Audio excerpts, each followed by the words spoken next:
जय जगन्नाथ। आगक आसुछि पवित्र रथयात्रा एवं से रथयात्रा साबर श्रीक्षेत्र बड़दाण्ड वर्तमान ठारू निजक प्रस्तुत कला। साबर श्रीक्षेत्र बड़दाण्डर कड़े वर्तमान रथ खेला एवं ये रथ खेल चक आसी पहुँचला। रथ गुड़िक तीनोटी रथर चक अख एवं रथर समस्त अंग प्रत्यंग कहले अत्युक्ति हेब ना।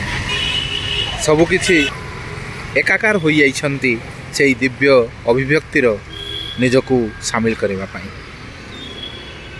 आसंता काली अर्थात जून मासर 1 तारिख मध्याह्न 1:30 समय यही चक अख एवं विभिन्न अवयव को नहीं रथ निर्माण कार्यक्रम शुभारंभ करा जिवो। तेणु साबर श्रीक्षेत्र कोरापुटर अनन्य रथयात्रार शुभारंभ कहले अत्युक्ति हेब ना।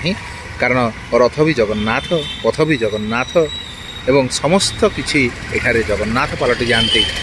एठार वृक्ष लता कीट पतंग समस्तंकर आवाहन रे एही रथयात्रा दिव्य संपन्न होता है एवं तार दिव्य अनुभूति नापी लक्ष लक्ष भक्त आगे आसती। साबर श्रीक्षेत्र कोरापुटरे बड़दाण्ड को उछुली उठिब। आउ किछि दिन गले रथ निर्माण कार्यक्रम आसंता काली अर्थात जून मासर 1 तारिख मध्याह्न 1:30 समय एठारे आरंभ होब, शुभारंभ करेंगे। तेणु आपण मैंने जदि अच्छा कोरापुटरे आसतु यही दिव्य दर्शनर कृपा लाभ करंतु। जय जगन्नाथ।